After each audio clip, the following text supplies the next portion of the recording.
سکوت تو فهمیدم. اون موقع که گفتی خیلی عاشقشم باورم نمیشد، اصلا نمیتونستم قبولش کنم. به اون آدم فقط یه حس دارم بابا، فقط نفرت، دیگه هیچ حسی ندارم. فقط نمیخواستم الوان اذیت بشه، همین. مجبور نیستی اینقدر قوی باشی دختر من، اینجوری دق میکنی. با ما در میون بذار، اگه به من میگفتی شاید یه چاره چیزی پیدا میکردی. سعی کردی مانع این کار بشی، اما قسمت و سرنوشت اینطوری بود. معذرت میخوام بابا، ناراحتت کردم، دلتو شکستم، اما خودمم داغون شدم. منو ببخش. خودتو ناراحت نکن. فیروزه،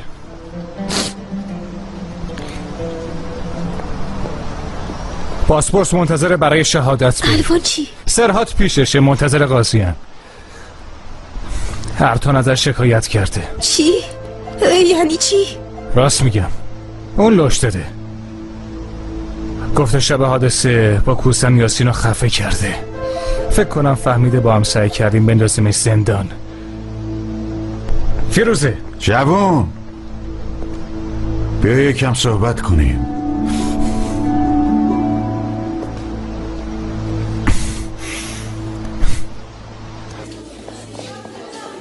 بیا مامان جون، یکم آب بخور. چه بیا آخه حسن از گلو پایین نمیره، نمیتونم قورتش بدم. مامان جون بیا بشین اینجا عزیزم. وارو یه سرامی چیزی بزنه، فشارش افتاده. چیزی نیست، وایسا. شانس ما رو ببین، گفتم دخترم زن ارتان شده. نگو این شانسم بلای جونمون بوده. اگه الان اینجا بود دخترمو نجات میداد. چیو نجات میداد؟ تقصیر اونه که الان الوان اینجاست. چیه بابا رو انداخت زندان بس نبود؟ حالا میخواد الوانو بندازه زندان؟ جد آبادشو نابود میکنم. خودش این کارو کرد. ارتان یاسینو کشت، بعد الان رفته گفته کار الوان بوده. اون شب گفت کمکتون میکنم، به این بهونه رفت خونه یاسینو کشتش، فقط برای اینکه با من ازدواج کنه، فقط برای تهدید من. فیروزه، الان دادگاه شروع میشه، باید اظهاراتتو بدی.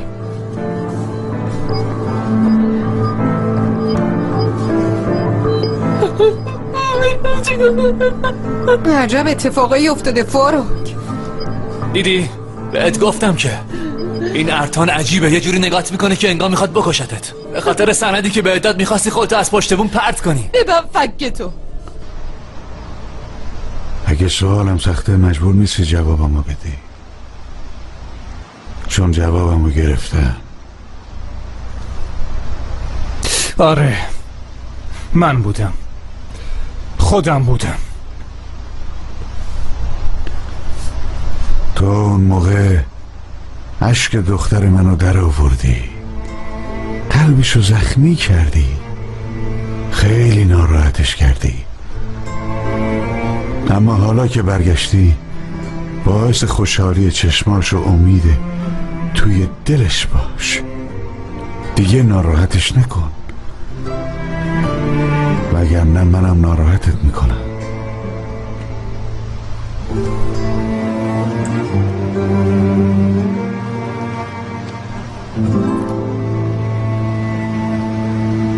ارتان دمیرکان گفت من برم ببینم چی شده و رفت تو خونه یاسین آسمان. شما چی کار کردین؟ چرا به پلیس زنگ نزدین؟ من اون موقع نمیدونستم باید چی کار کنم. الوانم ترسیده بود، منم شوکه شده بودم. بعدش ما هم رفتیم بالا، اما من نذاشتم الوان بیاد تو، گفتم بیرون بمونه. وقتی رفتم تو یاسین غرق خون روی مبل افتاده بود و ارتانم بالا سرش بود، بهم گفت مرده. خب منم باور کردم. یعنی یاسین آسمان و خواهر تو کشته؟ نه، الوان نکشتتش. الوان فقط برای دفاع از خودش اونو زخمیش کرده. گلدونو شکسته و یه بار کرده تو شکمش. یاسین و ارتان با کوسن خفه کرده. الوان اصلا خونه اون آدم نمی رفته. اون گولش زده گفته باباتو نجات میدم، وگرنه الوان همچین کاری نمی کنه. برای بررسی و جمع‌آوری اطلاعات و شواهد بیشتر با توجه به مدارک موجود تصمیم دادگاه بر این شد که الوان پینار تا دادگاه بعدی بازداشت بمونه.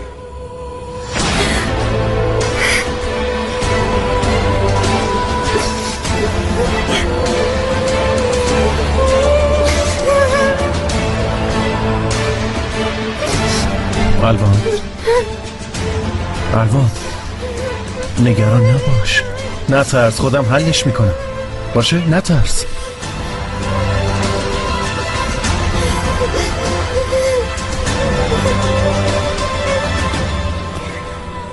برو به صاحبت بگو به حسابش میرسم.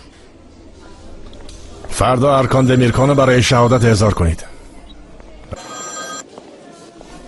بله آقا ارتان، دقیقا همونطور که حد زدیم فردا برای شهادت باید تشریف بیارین. باشه فهمیم.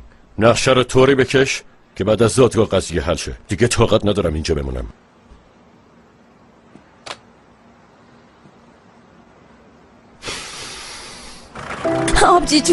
آبجی جون ببخشید نتونستم کاری کنم، منو ببخش، خواهش میکنم. باشه عزیزم باشه. آبجی حالا باید چی کار کنم؟ چی میشه؟ هیچی نمیشه، نترس آبجی جون، خودم میارمت بیرون، فقط قوی باش. میای بیرون میری مدرسه، فقط قوی باش آبجی جون. تو رو خدا بذاری من برم خونمون. آهای نکشش، اون دستمند چیه دستش زدین؟ این بچه من مچه دستش ظریفه، نمیبینی داره مثل گنجش میلرزه؟ عزیزم یاشار یک کاری کن. ماما عدالت برقرار میشه دخترم، نترس. اینم میگذره، داریم برای اون مزاحمت ایجاد میکنین ها. دخترم میگذره. خب همه اینا میگذره، اصلا نترس دخترم، همه چی درست میشه. میگذره عزیزم. یه کاری کن یاشار، خیلی کوچیکه بچه است. میرم خاله.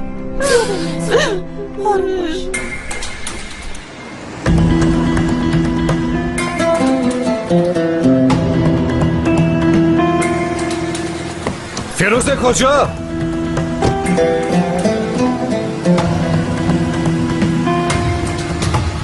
آیاز داداش فکر کنم یه چیزی پیدا. چی؟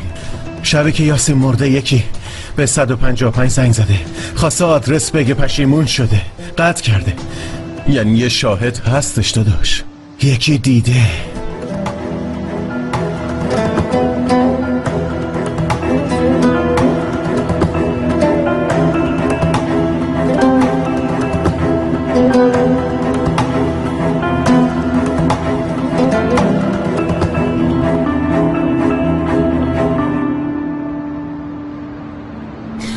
اونهاشم دارن میان. نیست به خدا نیست. همسایه بلا به دور باشه. آبجی گلدونه دیگه برین خونه هاتون، برین زود باشه. برای فضولی جمع شدن. فضولا فقط دنبال حرف و حدیث. واقعا به خاطر یاسین بردنش؟ مامان جون تو برو تو. میگن الوان کشتتش، الانم باهاتون نیست. نگهش داشتن؟ آره نگهش داشتن، چون دخترم کشتش. عالیه. برای حفظ ناموسش از خودش دفاع کرده. بیا بریم تو. اگه اون نمیکرد خودم میکشتمش، چشاش از کاسه در باشه مامان برو تو. به جای اینکه دلتون برای اون منحرف بسوزه، برای عمر دختر من بسوزه که به فنا رفت. دخترم شاگرد اول مدرسه است، همه معلماش عاشقشن. باشه مامان بریم. مگه برای شما مهمه؟ فقط موقع تخمه خوردن دوست دارین یه موضوع برای غیبت داشته باشی، نه؟ از این اتفاقا برای شما نمیفته؟ حتما نمیفته. بیا بابا بیا بریم چیه تو. بهتون برخورد؟ خاک بر سرا از ناراحتی بقیه تغذیه میکنن. برین تا با سنگ نزدم تو سرتون. بیا بریم. عالیه. باشه خیلی خوب. بیا بریم. عالیه. سرا دختر بیا تو حرفی نداری بزنی؟ عالیه بیا بریم. بیا دیگه، چرا اون دور وایسادی؟ تو هم بیا جلو، یه تیکه بنداز دیگه، بیا جلو. مامان بیا. بس شما رو مامان بس بیا. خودت بیا. ای بابا زشته. بی بریم. زنه پا روانی شده، انگار تقصیر ما بوده. هرچی بلا سر اینا میاد تقصیر ماست. اصلا ولشون کنین. ببینم الوان کشته. اینجوری گفتن، مگه نشنیدی؟ آره شنیدم.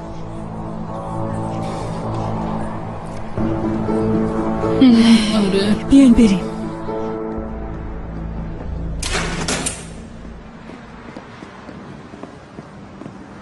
خوش اومدی همسر عزیزم. به من نزدیک نشو.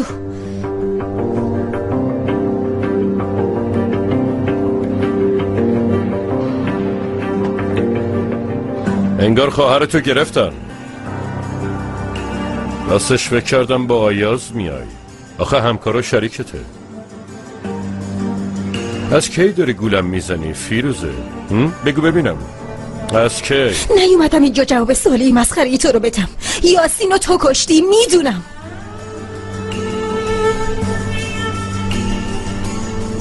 جفتمون اونجا بودیم فیروزه و دیدیم خواهرت تو چشممون نگاه کرد، اعتراف کرد. تو کشتیش. خیلی خوب، ثابت کن. خودتو گول نزن. فقط بهتره سعی کنی بموندن تو اینجا عادت کنی. بقیه‌شو خودم حل میکنم، چون قراره کل عمرت اینجا بمونی. میبینم تم سرم.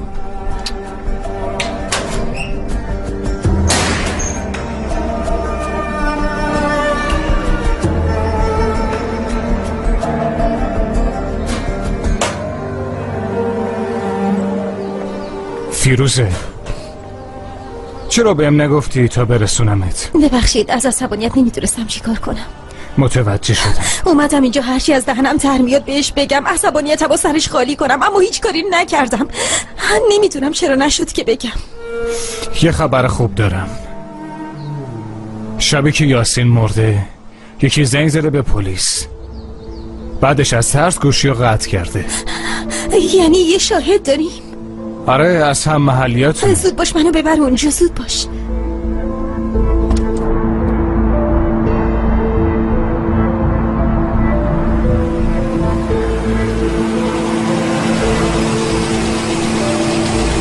فیروزه، میخوای چیکار کنی؟ میخوای دونه دونه در خونه رو بزنی؟ آره، لازم باشه این کارو میکنم.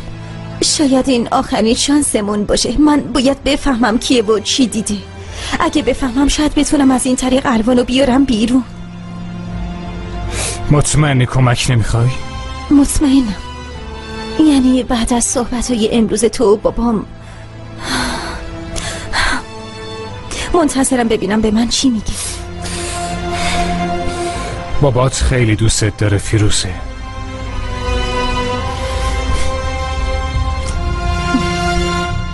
اگه چیزی فهمیدم حتما بهت خبر میدم. باشه عزیزم.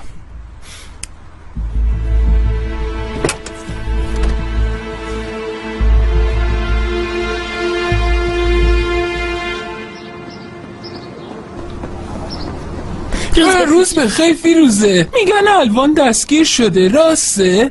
یاسینو کشته؟ الوان این کارو نکرده، منم برای همین اومدم اینجا. اون شب یکی دیده به پلیس زنگ زده اما بعدش منصرف شده. و کی بوده؟ ما که اون هفته نبودی.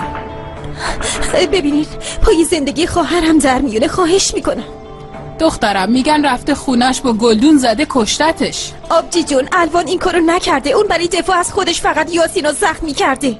بعد از الوان ارتان دمیرکان میره تو خونه. وقتی ارتان وارد خونه میشه یاسین هنوز زنده بوده. ارتان اونو خفه کرده.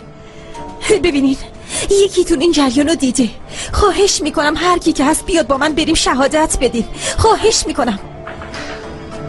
ببینید الوان هنوز بچه است. تا حالا به کسی کاری نداشته. داشته؟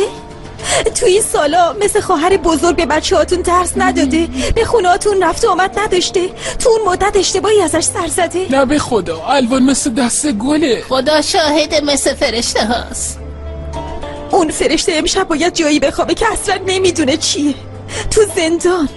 تو رو خدا کمکم کنین. اگه چیزی دیدین، چیزی شنیدید به منم بگین. تو رو خدا به منم بگین، خواهش میکنم. من چیزی نمیدونم. اگه میدونستم میگفتم دخترم.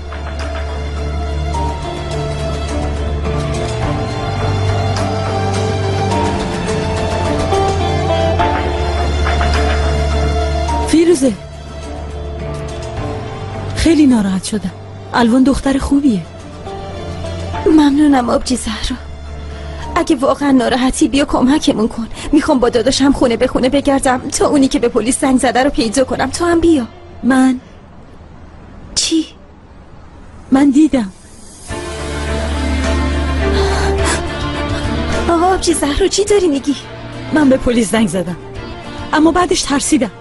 بعد که کسی پیدا نشد چیزی نگفتم. اما الان افتاده گردن الوان. دلم براش سوخت. آبجی زهرا، به خاطر الوان، به خاطر خواهرم خواهش میکنم بیا شهادت بده. کمکمون کن، التماست میکنم. باشه، بذار کیفمو بردارم. بین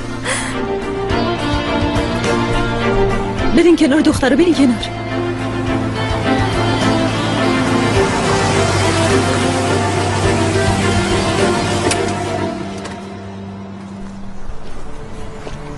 خوش اومدی داداش. چه خبرات کو؟ خوبی؟ خوبم ممنونم. فکر نمی کردم باز بیای اینجا. منم. اما زندگی دیگه چه میشه کرد؟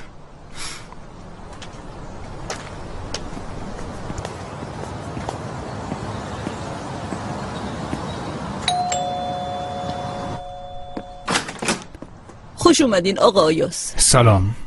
خوش اومدین. مشکل بزرگی پیش اومد. براک ناراحت شد. یه دفعه اتفاق افتاد، اصلا انتظارشو نداشتم. نمیدونستم چیکار کنم و چه حسی باید داشته باشم. با اینکه پای یه بچه در میونه، اما منم نمیدونم باید چی کار کنیم. فکر کنم ارتانم خبر نداره. منم نمیدونم. خب در مورد شرکت تصمیم گرفتی، چی کار میکنی؟ سهامو بهت واگذار میکنم. من دیگه کاری به شرکت ندارم، برام اهمیتی نداره. تنها رابط من با شما فقط اون بچه است، چون باباشم. منم همین حدس زده بودم، اما بیا اینو به براک هم توضیح بده. خواهرم میخواد از طریق اون بچه به تو برسه. خب مگه ارتان مسئولش نیست؟ میخواست همه چی رو کنترل کنه اما نشد، چون نشدنیه. تو زندگی که همیشه انقدر خوب پیش میره، یه دفعه سیلی میخوری که باید همیشه به فکر آیندت باشی. ارتانم باید اینو یاد بگیره. من یه سر میرم پیش براک. موفق باشی. چطوره؟ خوب نیست.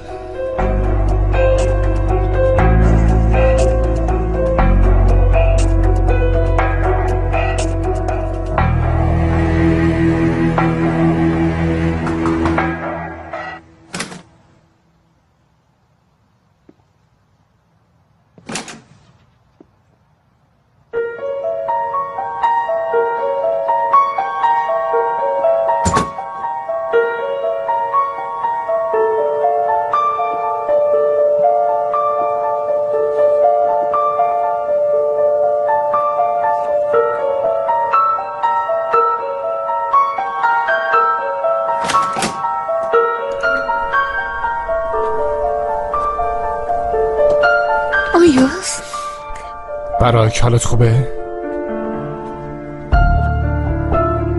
بهترم، اما باید یکم دیگه استراحت کنم. دکتر گفت نباید خسته بشم. فکر کنم هنوز خطر هست. درسته. براک میخوام با حرف بزنم، اما اگه بگی الان حالم خوب نیست باشه، واسه بعد درک میکنم. نه حرف بزنیم. کنجکاوم ببینم چی میخوای بگی. براک من شوکه شدم، اصلا خبر نداشتم. منم شوکه شدم. مثل معجزه است.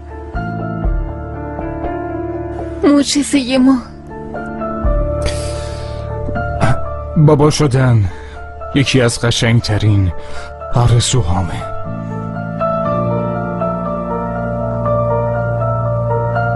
مطمئن باش سعی میکنم بابای خوبی برای بچه‌مون باشم. میدونستم.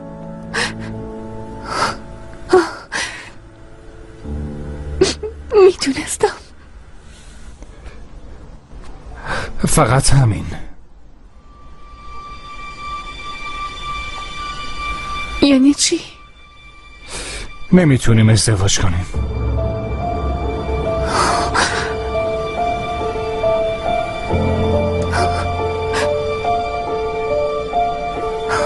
یعنی تنهایی بزرگش کنم؟ نه اصلا. من کنارت هستم تو هر کاری. من بابای بچه‌م، تو هم مادرشی. با هم بزرگش میکنیم، اما ازدواج نه. هنوز فیروزه رو دوست داری نه؟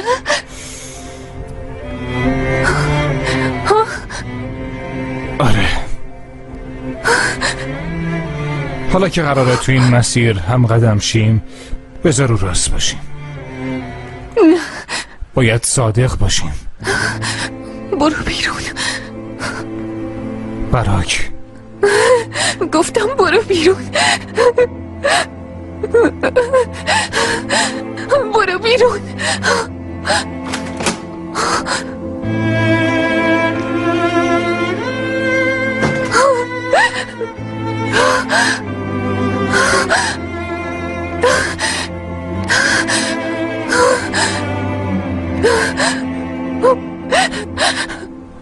هی وای، پس خاله مامان میشه. منم باورم نمیشه اما انگار اینطوری. یعنی ازدواج میکنن دیگه؟ نه.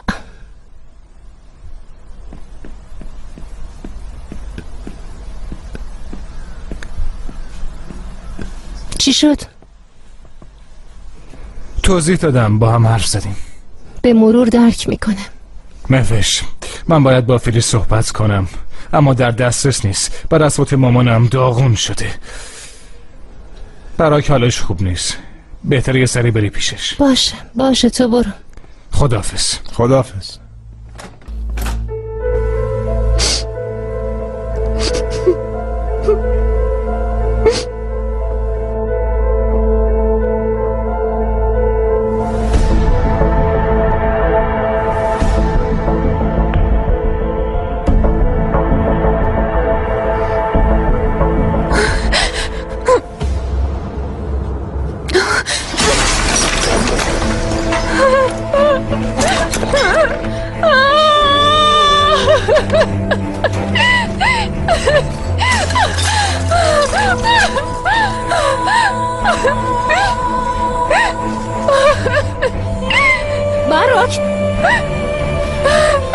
باراک خوشگلم داری چی کار میکنی؟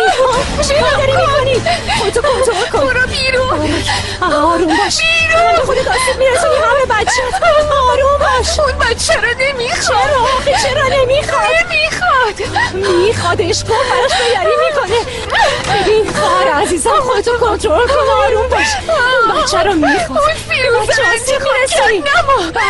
خواهش میکنم خوشگلم آروم باش. خواهش میکنم آروم باش. برو کنار. ببین برو کنار. برو کنار. برو.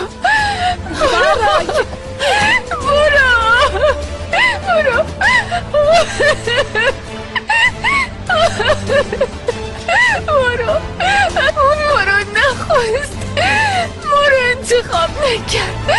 رفت. نرو تو رو خدا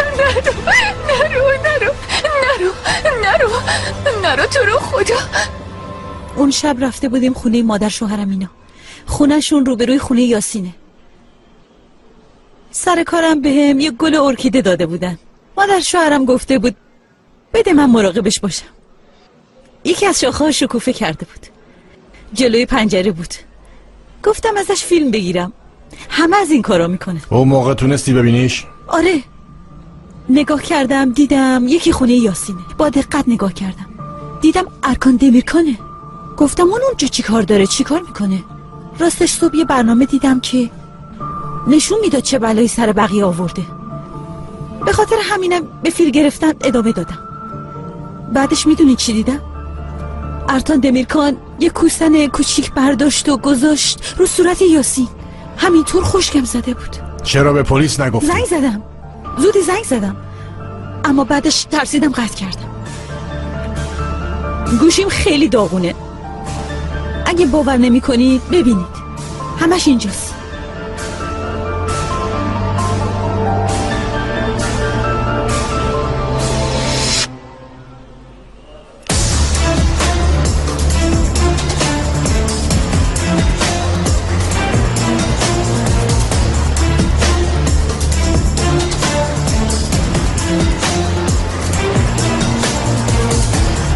همه چی خیلی واضحه. اما خیلی اشتباه کردی این همه وقت پلیس زنگ نزدی خانم. ارتان دمیرکان پولدار و قویه. اگه میافتاد دنبالم منو زنده نمیذاشت. شوهرم هم سر ساختمون اون مرد. اگه بلایی سر من بیاد بچه ها آواره میشن. اگه اون زمین بخوره زود بلند میشه. اون هیچیش نمیشه. ضررش فقط واسه ما بیچاره هاست. عدالت گناهکار و بیگناه رو از هم جدا میکنه، نه پولدار و فقیر. اگه حق با تو باشه، اگه راست میگی باید حرف بزنی، نباید سکوت کنی. چون به خاطر پولدار بودن طرف از اول سکوت کردین اینطوری کم آوردی. راست میگی. فقر اینه دیگه. فقر نیست، جهالته. اگه تو به عنوان یه مادر نری دنبال حقت، اگه به بچه هات اینو یاد ندی، برای آینده یه نسل ترسو به وجود میاد.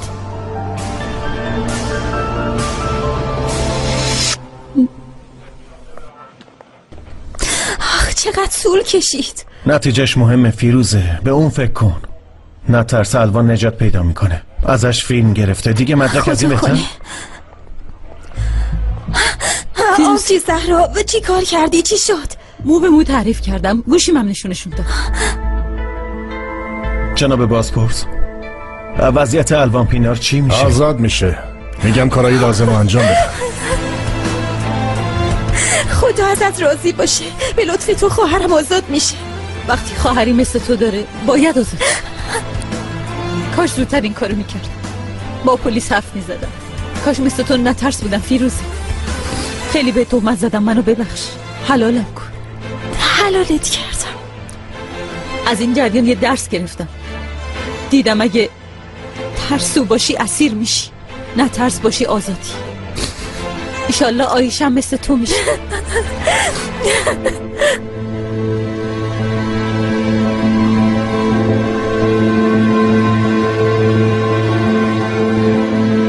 به آیاز خبر بده. باشه.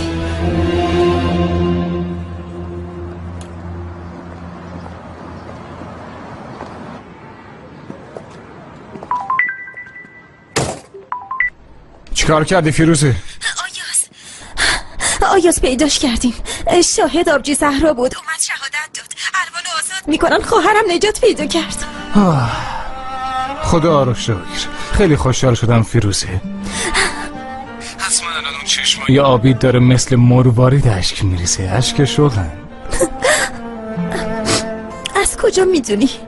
کاش الان پیشت بودم و پاکشون میکردم، اما نمیتونم. فیروزو پیدا کنم. رفتم دانشگاه نبود، الانم اومدم خونه. باشه بگرد، پیداش کردی بگو. باشه. آیاز، به خاطر همه چی ازت ممنونم.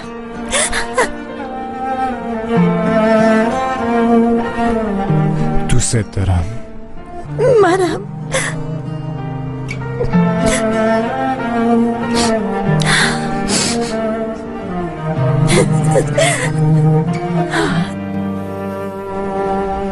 فیلیز، فیلیز، فیلیز.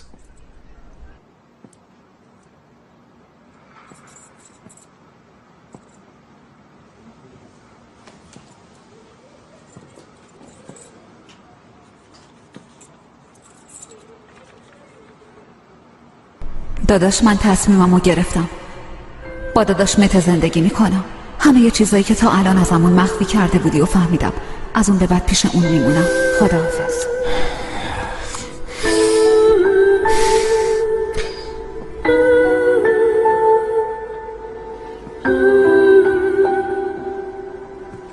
مشترک مورد نظر در دسترس نمی باشد. لطفاً بعد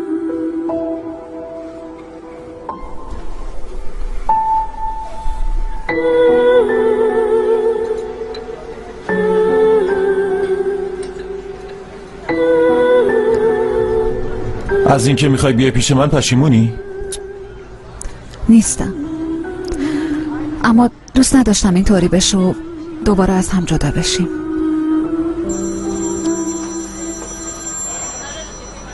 انگار داداش یادداشتو دیده. ببین داره زنگ میزنه. خودت گفتی فیلیز، گفتی باهاش حرف زدم، اما ببین بازم ازمون مخفی کرده و هیچی نگفته. وقتی بچه بودیم وسایلاتو قایم میکردیم، هی غر میزدی و گریه میکردی اما پیداشون نمیکردی. ما هم یه گوشه مینشستیم و بهت میخندیدیم. اما این فرق داره. بابامون مرده فیلیز، مامان کشتش، داداشم هیچی به همون نگفته. شاید خواسته مراقبمون باشه. من مراقبت کسی رو نمیخوام. من فقط برادرم رو میخواستم که وقتی رومو برگردونم خیالم راحت باشه. ما هم به تو اعتماد داشتیم، اما تو کلیت رو به مامان ندادی. مته، بهتره تو حرف نزنی. فیلیز. باشه هرچی، جوابشو نده. من هیچ حرفی باهاش ندارم.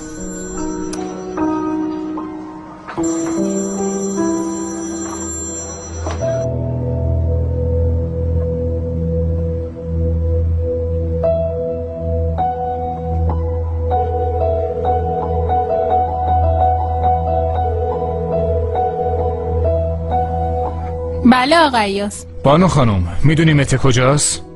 نه نمیدونم. میدونم که میدونی. از تشییع جنازه با هم رفتین. فکر نکن که ندیدم. میشه بگی کجاست؟ حرف بزن. لطفاً بهم بگو کجاست باشه؟ با توجه به اینکه رئیس محترمتون الان زندانه و بیشترین سهام مال منه، بگو چیکارت کنم؟ اخراج خوبه؟ میدونی که به حرف منه. باشه آقا عیاس، الان آدرس رو میفرستم. زود باش.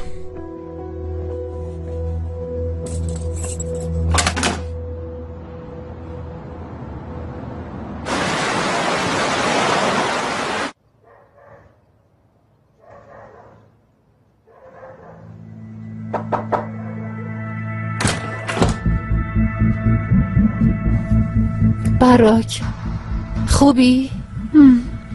خوبم. عزیزم داروهاتو نخوردی که؟ بیا بریم با هم یه شام خوشمزه بخوریم باشه؟ یه شام خواهرانه. نظرت چیه؟ نمیخورم همش، گرسنه نیستم. میشه لطفا بری؟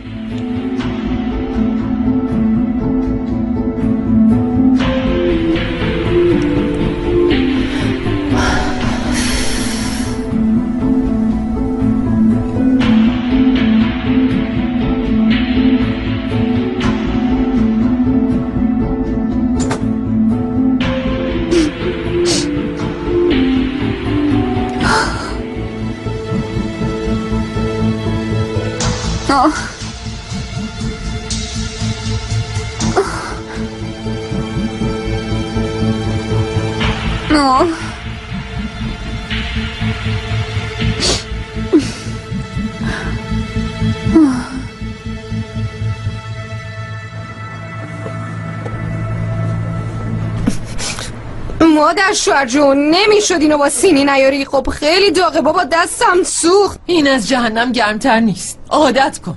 فکر کن دوره مقدماتیه. مامان عزیزم مامانت برگشته به حالت کارخونه. نه ترسالش خوبه، عالیه. چی دارین پچ پچ میکنین ها؟ بچم تو زندان گشنه مونده. چیه مگه؟ براش بریک آوردیم بخوره، خونسازه. بدش من عشقم، بده من. 2 ساعته که دست منه دیگه، الانم میخوام نگیری.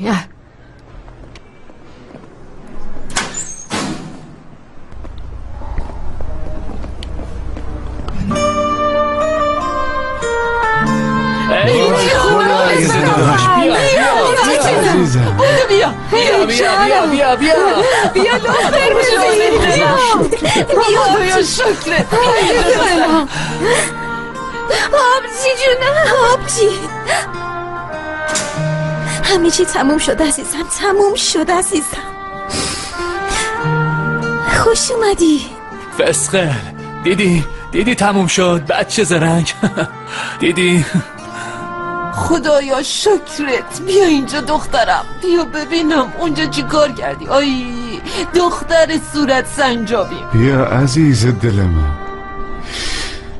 چشم مروریدی.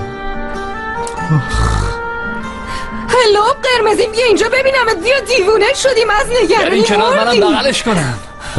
بسه دخترمو خوردین. بهتره دیگه اینجا وای نسیم، بریم خونه. بریم. آره بریم. قربون اون قیافه خوشگلت برم ور پریده.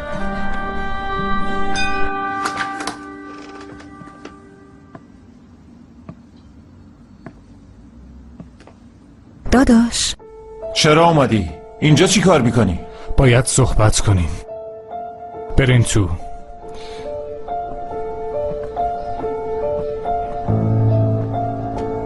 تو هم با این خونه گول زد؟ منو با چی گول نزد. برعکس بهمون دروغای تو رو گفت. اون بهمون همه چی رو گفت. تو فیلیس، تو هم مثل برادرت فکر میکنی؟ مگه مهمه من چی فکر میکنم؟ خودت بگو چی ازمون مخفی کردی؟ چیو داری مخفی میکنی؟ حرف بزن. اومدیم حرف بزنیم. بشینین تا بگم.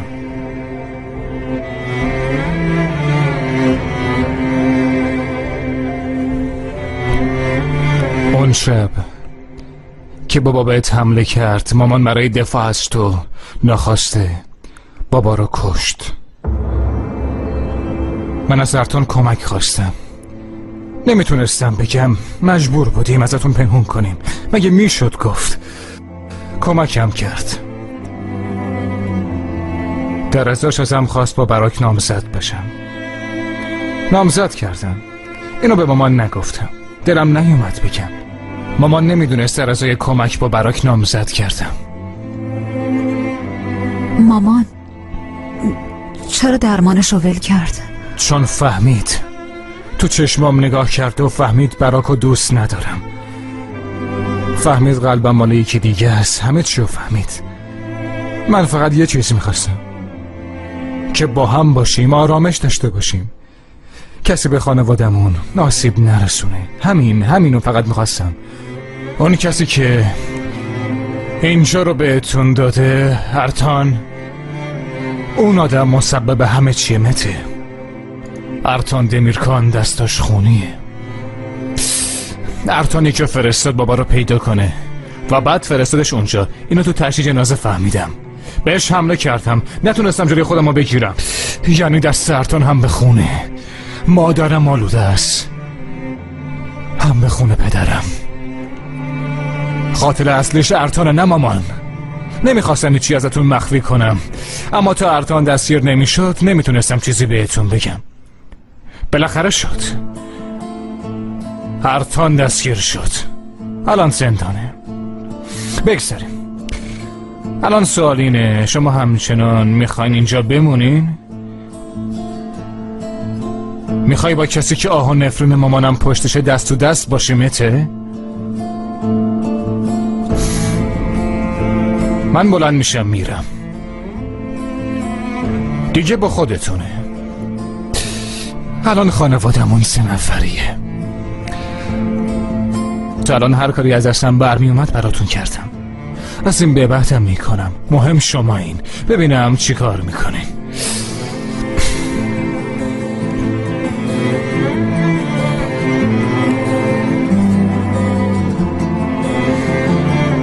در رو باز میسارم، یا در رو پشت سرم میبندین، یا پا میشین دنبالم میاین.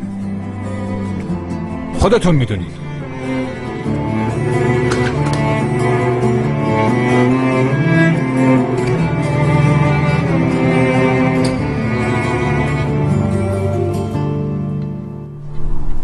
بخور دخترم. مامان به خدا دارم میترکم. آبجی قسمت اونجا خیلی بهم رسید. اون قیافت آبجی قسمت کیه دیگه؟ دستش درد نکنه. دوست زندادای سفدان بود.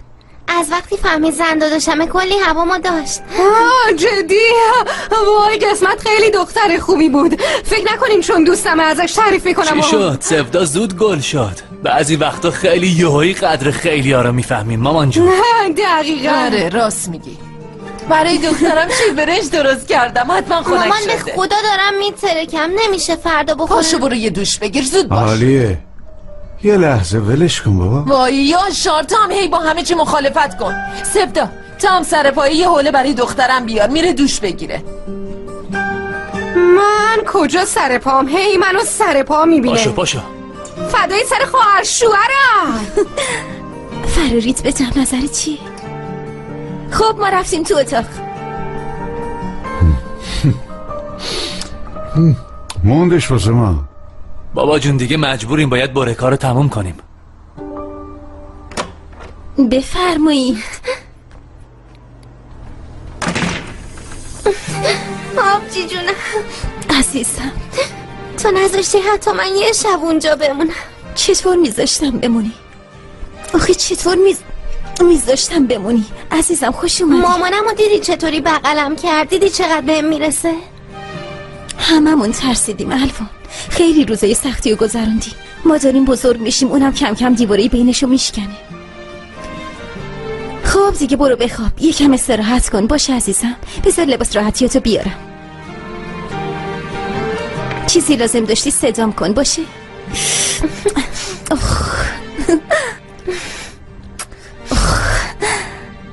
بخواب عزیزم.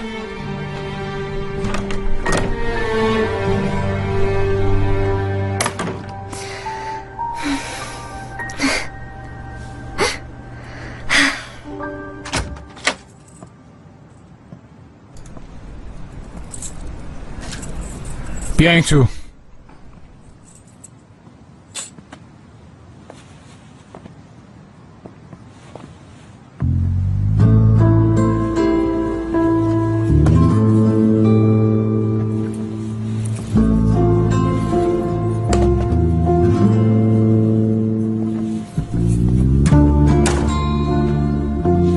داداش.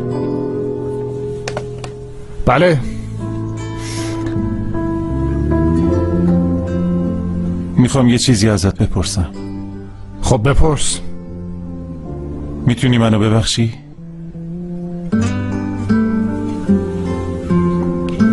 یعنی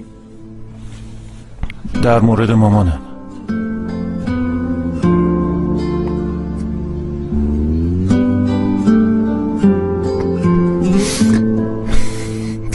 مامان باید تو رو ببخشه، نه من.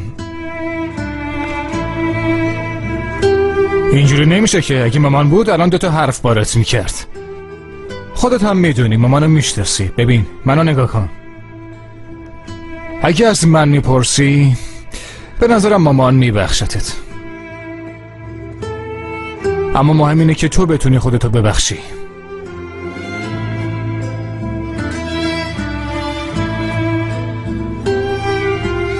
هیچ وقت خودمو نمیبخشم، اما دیگه هیچ وقت همچین اشتباهی نمی کنم.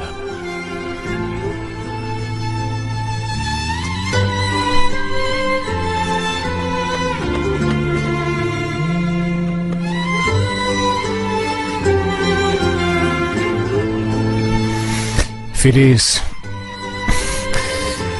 نمیخوای یه چای دم کنی؟ بچه پر رو، برو چای دم کن. چشم.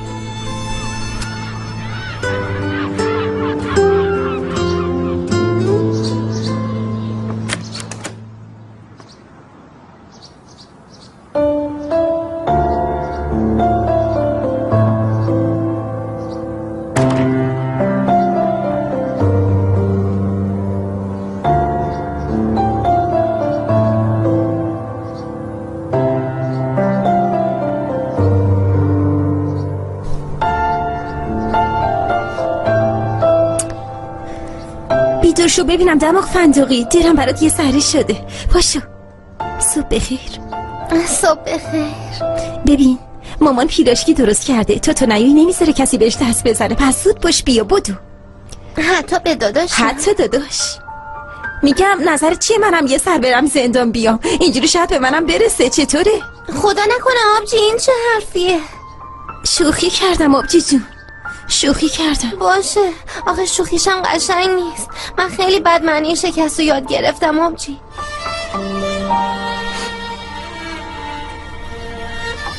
آدم هیچ وقت شکست نمیخوره الوان، یا برنده میشه یا یاد میگیره. ما از پس هر دوشون بر اومدیم. چشم مرواریدی من. آخ